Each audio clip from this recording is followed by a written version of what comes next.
Welcome back to another episode of the Accounting Leads Now podcast. Today's guest has trained over 850 sales events nationwide as Tony Robbins' #1 national speaker. Tony Robbins, ever heard of him? And now he's bringing the same high performance energy directly to the accounting industry. In just 18 months, his firm has helped accounting practices add over $14 million in new revenue and tripled their cash collected.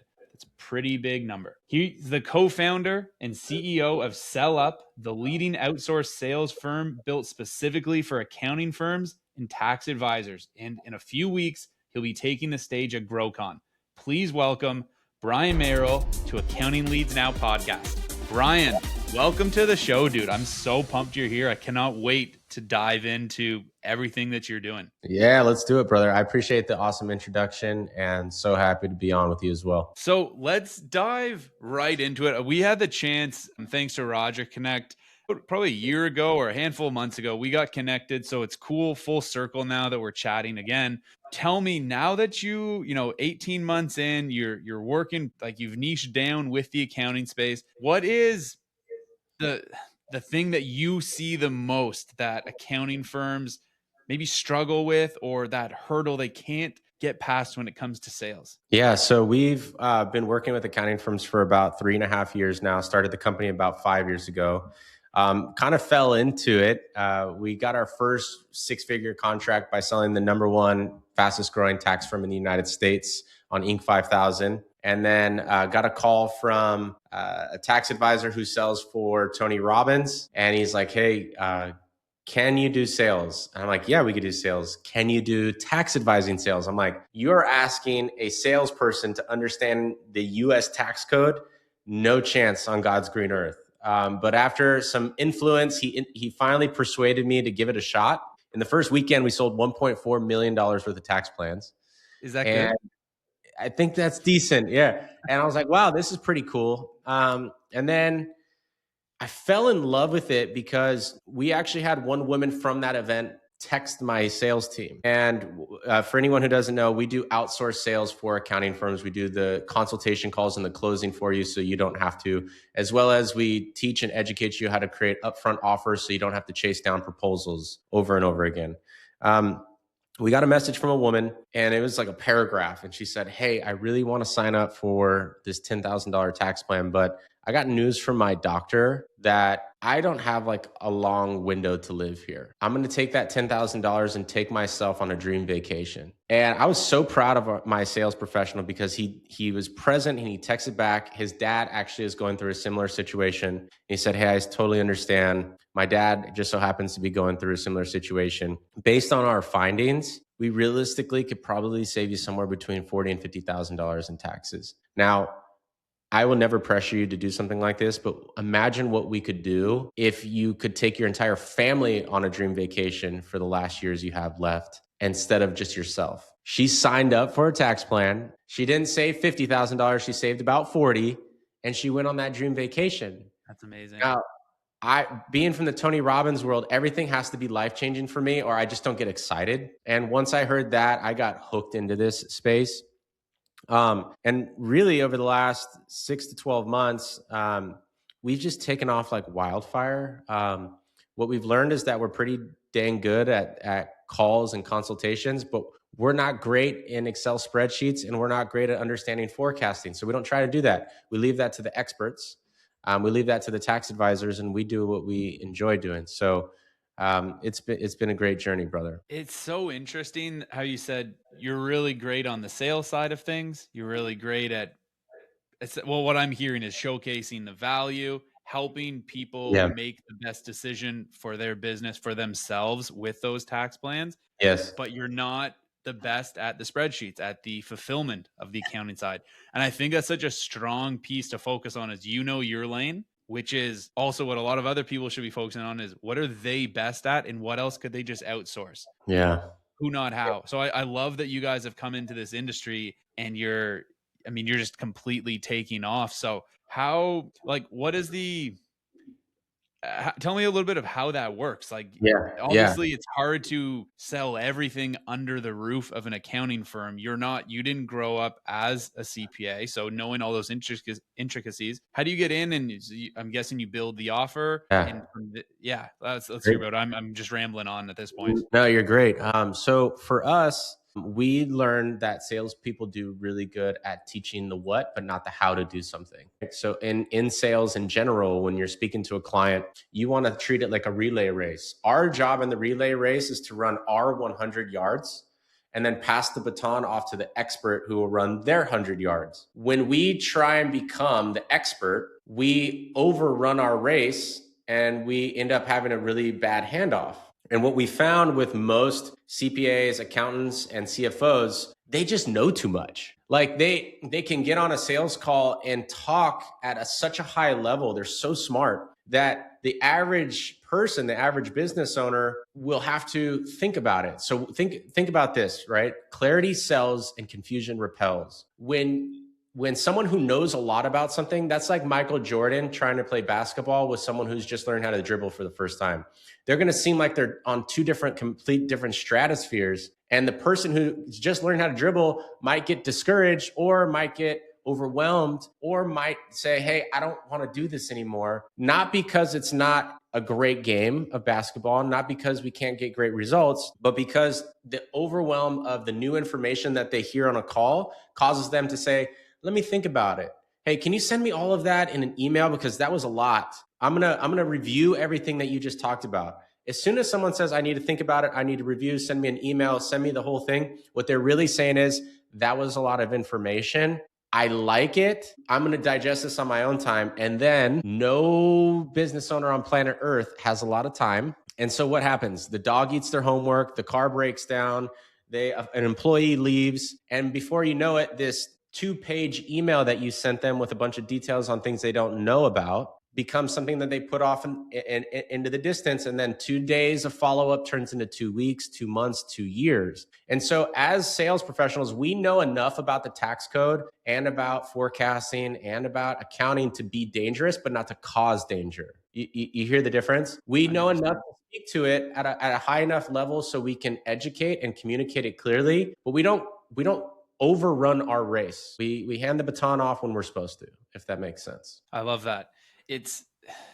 What was that piece you said again? It was more or less a rhyme about clarity. That clarity sells and confusion repels, right? So the more information you give somebody, the more opportunities you give them to be confused. Yeah. Being intellectual and being smart it is not the same as being effective, right? So a great CFO, a great accountant, a great tax advisor is very smart, very technically sound.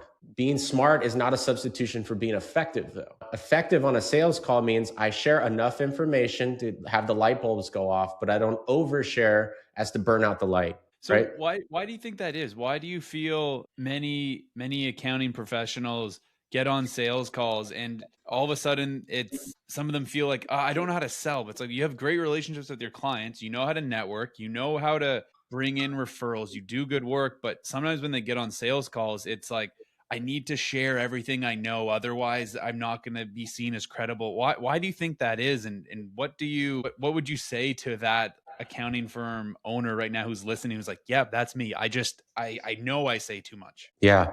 Number one, I would say most accountants don't have a selling problem. They have an offer problem. 70% of the time that we go into an organization, they're great on calls, are good enough to get the job done. They just don't have the right offering. They're doing complex sales. They're doing highly customized quotes, and they're sending proposals. All of that leads to confusion and opportunities to fall off during the sales cycle. So 7 times out of 10, it's not their sales ability. It's just the way that they're positioning the offer. And then in the cases where they can get a little bit stronger on the sales side, I would say it's just because they haven't done it at the same frequency. They're so used to having technical conversations that they don't know how to turn the technician off and turn the sales professional on. That's all it is. It's just like if you had, do you have any kids, James? I don't. Okay. All right. So anyone who's listening, if you have kids, the first time your kid played soccer, they weren't Beckham, doing scissor kicks in the air and hitting goals in. The first time they did it, they probably kicked the ball, cried because they stubbed their toe, and then they had to do it a bunch. We've just done it a lot. We've taken over 20,000 sales calls in the accounting industry. They've probably taken 200. It's not anything they haven't done. We've ridden the bike more, if that makes sense. We've kicked the ball a little bit more. And just like we wouldn't try to go into, a forecasting call and understand everything about their numbers, they wouldn't probably step into the arena of sales for someone who's done 20,000 sales calls or more, expecting to be as good, but just because of the repetitions. That's it. Yeah, I love that piece about the repetition, and I think that gets lost, and I think that's a big differentiator between, say, the firms who are just getting started and maybe they're hitting that early plateau, maybe 300, 400K a year, and the firms who take off and they're well above $1 million to $3 million run rate. They Yes. just have more repetition. That's on the sales side. They got more repetition and consistency on the marketing. They got more repetition with their systems and the team members they hire. Just that word repetition across the board, I think, is so important, where everyone wants the silver bullet and the instant success. But building a business, it's not about doing the sexy thing every day. It's doing the boring stuff that actually drives results. Yeah, I couldn't agree more. And then just to add on top of that, what you mentioned is those professionals that are, somewhere between the $100,000 to $500,000. That is what I call the WIT phase, WIT, do whatever it takes phase. That means you're getting referrals a lot, or you might be struggling to get referrals, but a lot of the business that you're currently getting is word of mouth. Those people are the easiest people you will ever sell in your life. And so most accounting firm owners don't realize that they have a sales issue until they start running cold marketing, cold ads. And then they realize these people don't know who I am. It's not a warm introduction. And the cycle becomes a little bit different. When they get referrals, though, they run into a situation where they say yes a lot. And what can happen with the firm in that mucky middle area there is they're saying yes to a lot of people, but that means they are saying yes to someone who's not their ideal customer. They may have not niched down fully yet, and they might be saying yes to a plumber while also saying yes to a consultant, while also saying yes to a dentist. All business owners similar, but now they're spread thin because they can't create a standard operating procedure for one type of client. The reason people either use us to build their offers or learn how to sell, or they use us to do the done for you sales, is because we only work in the accounting industry. Think about how much safety and trust and how many patterns we pick up on because we only know this industry. But if they start to become a do-it-all business owner up until about that 500K, they start to run into procedural issues, and that's when they become a do-it-all business owner and run around with a chicken with their head cut off. I've been through that stage. I know you have as well. And then they realize that I need to start running marketing because relying on referrals is not, one, consistent, and two, I don't know who I'm getting. It's like a box of chocolates. You never know what you're going to get, right? So they realize that they have to niche down, but then they have to go through this phase of cutting off what was. So the root word of decision is incision, meaning to cut off. And so when they get to about that 500,000 and they reach out to someone like yourself to start running marketing or ads or something like that, you tell them to niche down or find your ideal ICP, your avatar. And they say, yeah, this is my ideal customer, but they keep wanting to broaden it. Why? Because that's safety. Because they're like, if I go broader, I have a higher chance of collecting more fish. When in reality, they actually have to cut off what was is saying yes to everyone. They actually start to have to say no to people. And that is a very scary place to be, because you don't know if the marketing is going to work yet, but then you also don't want to let go of the clients that you used to have that were working. And so that phase is market to your niche, but say yes to referrals still until you get to about that $800K, $1 million range. Then you can totally niche down and you could be choosy around who you pick with. So as much as we teach about like the what to say, the perfect scripting, how to do things, how to generate referrals, we do all that. But more importantly is market positioning and teaching them how to have an upfront offer that sells to no matter who comes at their door. That's the key. That leads to easier yeses. I love that. And to add into that, I don't want to stray too far away from the sales side of things, but just something to note for everyone who's thinking about niching down or has already done it. Those who've already done it, they would understand this. Those who are thinking about it, it may get a little bit more expensive for you because now you're gearing a message towards a certain person. You're getting a little bit more specific. Once you have it honed in, it will get a lot cheaper. But just knowing, okay, we want to go after, say, construction firm owners. Okay, cool. Well, that's going to take a little bit of time to get everything dialed in to only attract that person. That's going Yeah. to take money. It's going to take time. Again, this stuff doesn't happen overnight, but you put in the repetition to what you're saying, then that whole puzzle comes together. So I think that that's a huge point you bring up, Brian. I do want to go back a little bit though. I mean, we touched on it in the intro, and I think we would be remiss not to be asking, what was the experience like working with Tony Robbins and his organization? That I can only Yeah. imagine that must have been absolutely incredible. I think when I'm like 90 and I'm looking back on my life and saying, back in my day, I think that's going to be one of my experiences is the Tony Robbins thing. It was completely life changing. I was a school teacher, not just a school teacher, I was a gym teacher. And I was not happy with where I was living in my life, wasn't happy with the level of impact I was making. I stayed in that career for 4 years, went through a bout of depression, pretty heavy. And my best friend forced me to go to a Tony Robbins seminar. I didn't want to go, I didn't have the money. But here's the key that everyone that I've met that is successful has done this one thing right here. I didn't have the money, but I did it anyways. At some point in our lives, we have to take actions that are bigger than our circumstances to get results that we've never had before. And I, for most of my life, played it safe and was terrified to do that. And that's why I went through a bout of depression, because I kept limiting myself. I went to the seminar, drank the freaking Kool-Aid, and Tony said something from stage. He said, if you want to be successful, find someone who has what you want and go model them. So I'm like, well, you're the guy that is showing me what success looks like, so I'm going to model you. I spent 18 months flying myself around the country on my own dime. So I spent about $20,000 to $25,000 getting Airbnbs, flight tickets, just to volunteer at the Tony Robbins seminars, to hopefully meet somebody in the organization that would give me an opportunity. After getting denied for a year and a half, they finally gave me an audition. I did that audition. I was the first person in company history to get hired on the spot. And then I became the national speaker and sales trainer for Tony Robbins. I traveled the country, moving to a different state every 3.5 months. I sold everything I own. I broke all but one sales record when I was at that organization, broke the all-time sales record in the state of Florida for the most lives impacted. And I'm not telling you that to brag to anyone. I'm telling you that because I believed what we were doing that much. I had people come into those meetings who were suicidal, who were twice my age, who were going through the most horrific things in their life. And I, at the age of 27, 28, had to find a way to help them break through. And so for me, it wasn't about dollars. It was about how many human beings can I possibly impact?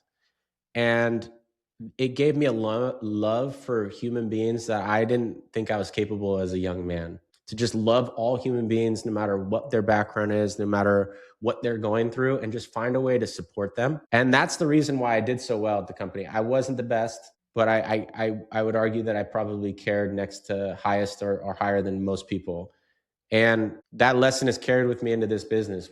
This business, we didn't have any business getting into the accounting industry. But when I fell in love with it and I realized the impact that it could make in people's lives, the clarity it could bring, that lesson from Tony has brought this into my life, which is everything we have to do has to have a bigger purpose than just the green pieces of paper with dead people on it. And it's one of the most transformative things that I've ever gone through in my life. Congratulations. That's so amazing, Brian.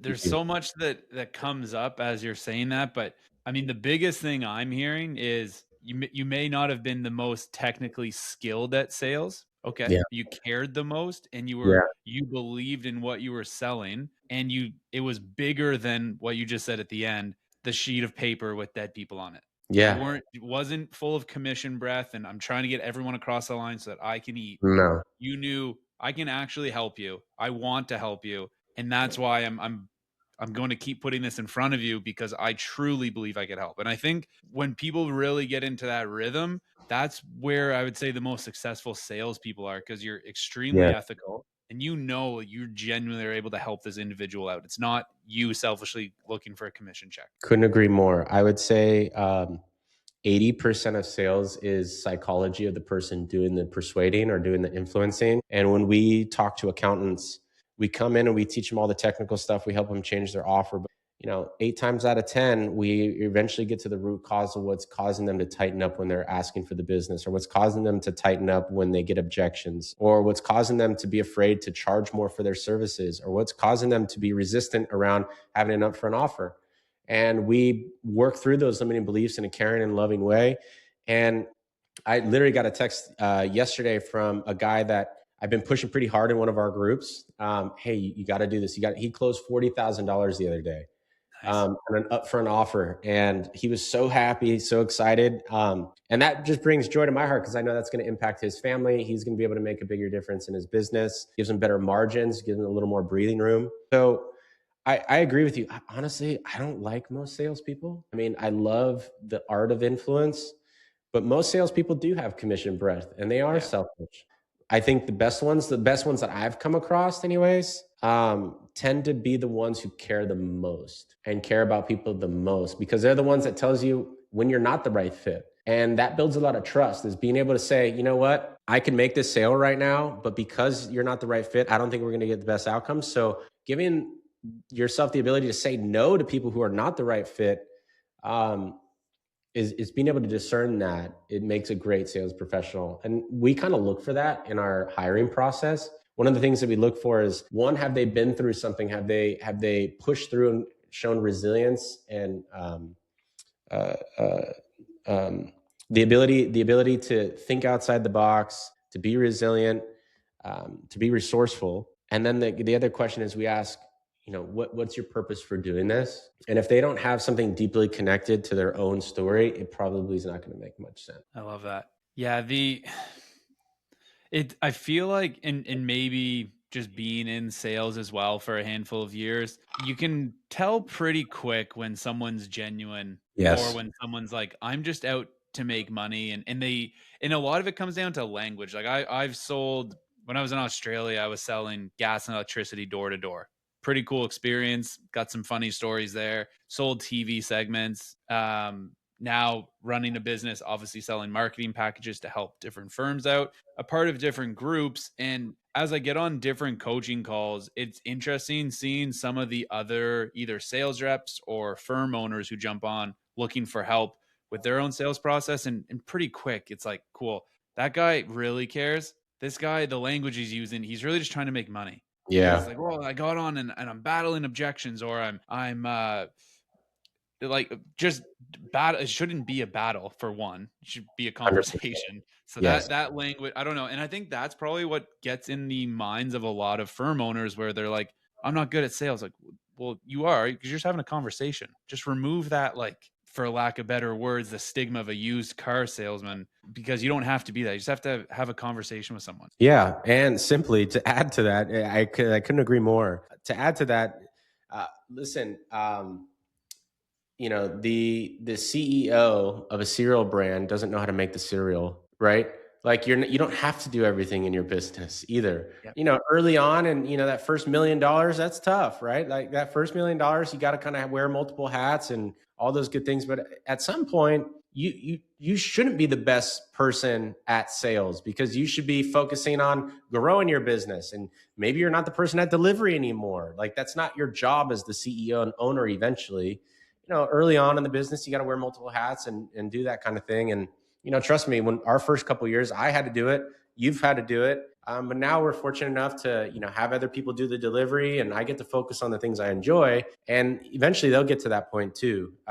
Knowing enough about sales to get you to that $1 million or two, and then being able to step back from that and bring on experts or hire the right people is key. That's awesome. Brian, I'm guessing on this one, but what are you gonna be talking about at GrowCon? I mean, I'm pumped. I can't wait to see your keynote. I'm guessing it's gonna be a few of the things that we've discussed on here. Maybe I'm wrong, but I would love to hear, like, what can people expect for those who will be at GrowCon? What can they expect from you on stage? I'm going to be teaching how to find 30% more profit in your business without having to change your skill set or anything of that sort. A lot of that has to do with, we're just the only firm that I know of in the United States that has thousands and thousands and thousands of sales calls for multiple firms. We sell for dozens of firms. And so we know the patterns of what leads to yes and the patterns of what leads to no, and how to charge more for your services. 9 times out of 10, it's not anything that they're doing wrong. It's just a positioning of their offer. So I'm going to show them how to reposition their offer, how to charge more upfront for their services, and then give them what's called a 2-minute sales script in order to be able to close those sales with confidence. I love that. Which day are you presenting? I know I was looking at the agenda earlier, but I can't remember now. Are you on day one? Bright and early, brother. I think I'm at 10 a.m. on day one. Yes. Awesome. Prime time. Yes. Can't wait to catch that one. So who would be the ideal firm for sell up? Where are they sitting at, maybe revenue wise, team, services? What does that look like? Yeah, so we have 3 core offerings at our organization for firms that are scaling up to about $1.5 million and are not running marketing campaigns and things of that sort. We help them with their offer creation, their offer positioning, and finding their niche. So how to create an upfront offer, a streamlined offer so they can get ready for either running ads, or as they're bringing on their ads team, we teach them how to do the upfront offer. In that offer, we also give them our sales scripts for every process. We give them our entire sales process that we use. Plus, we give them one-on-one sales coaching and mentoring. So it's an advisory package for people from 0 to $1.5 million. For firms that are between $1.5 million and $10 million, they're typically running marketing campaigns and ads. We become their outsourced closing team. So their outsourced sales team who takes the consultation and closes those deals for them. For the firms that are above $10 million, they typically have an internal sales team or internal people taking sales calls. We then have a consulting package which trains those sales professionals, uses our licensed sales training content to train their team across the United States. Training has been my background my whole life through the Tony Robbins world. So we've trained companies all across the United States, some overseas as well. Those companies have us come in to build their sales process, build their sales scripts, and then a training platform so that they stay at peak state and peak skill ability throughout their career. So 3 offerings. For firms that are still scaling up to $1.5 million, it's offer creation, sales process, and sales systems. From 1.5 to 10, that's done for you sales. We become your outsourced sales department. From 10 beyond, we come back in to consult and train on the sales side again. I love it. There's such a need for this service. This is so cool. I'm kind of geeking out, picking your brain on all of this sales stuff. So what would you say to the firm owner? He's running, or he or she's handling the internal sales calls. They're in a bit of a slump. They're getting busy with other things. It's hard to get that yes across the line. What do you say to that person who's, hey, I know I'm in a slump right now. I'm gripping the stick too hard. I'm going to use a hockey analogy here, being from Canada. Yeah. I would say turn somebody down. One way to get your confidence back is to tell someone that they're not the right fit, even though you need that sale right now. That's going to be doing more for your mindset than anything else. It's going to get rid of commission breath. And then 2 is just focus on small wins, right? Focus not on getting people to say yes, but moving to the next stage in the sales process, right? So we at our company have this thing called maximum and minimum acceptable values. On a sales call, obviously we want to get, someone to close today and close for the most amount and pay all up front. That's the best solution, our best outcome for us. But if that doesn't happen, what do we do next? And if that next best thing doesn't happen, what do we do next? And if that next best thing doesn't happen, what are we doing next to advance the sale? See, there's research done on testosterone for both male and female. Trust me, I'll bring this back. If you're watching your favorite team, for you, James, it would be a hockey team. Unfortunately, Canada versus US. I'm sorry about that. But I knew that wasn't going to get away with that one. So let's say you're glued to your television screen, right? And you're emotionally invested into your team. Did you know that both male and female, if your team loses, testosterone can dip for both men and women 20%, up to 20%. Did you know if you're emotionally invested in your team winning and they win, both male and female's testosterone can increase up to 20%? What does that mean? That means if we're emotionally invested in outcomes, AKA our sales calls, and we feel like we lost on a call, then guess what's going to happen? It's going to literally change our biochemistry and even our hormone level. So we don't want to walk away from sales calls feeling defeated. So how do we do that? How do we feel like we won on every call? We have checkdowns. If we don't get an absolute yes and a pay in full, okay, can we get a payment plan? And if we can't get a payment plan, can we get a verbal commitment? If we can't get a verbal commitment, can we at least get them to agree to a second call and book that second call? There's an order of operations. And as long as I progress the sale, I won. And so now I reinforce positive behavior. I reinforce my biochemistry that even though I didn't get my best outcome, I still got a good outcome.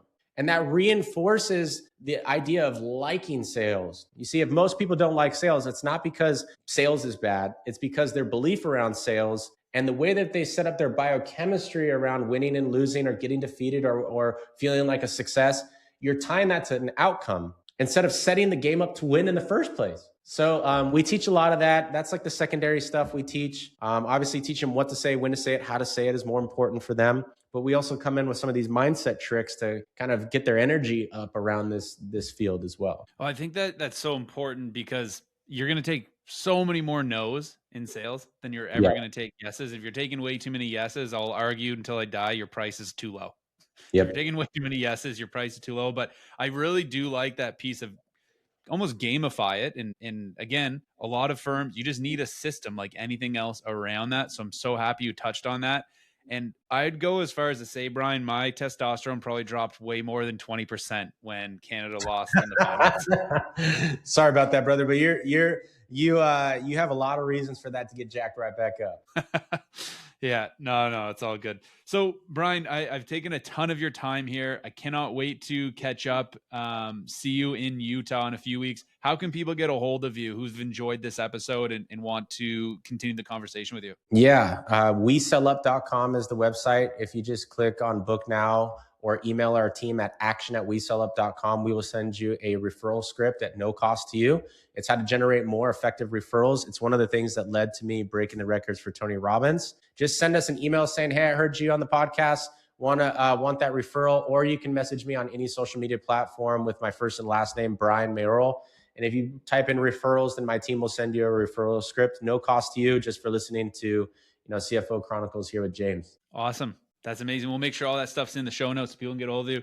Brian, thank you so much again for coming on, sharing a ton of value. And again, cannot wait to catch your presentation from the stage at GrowCon. Yeah, I appreciate you having me on, brother. You're a blessing, and I can't wait to meet you as well.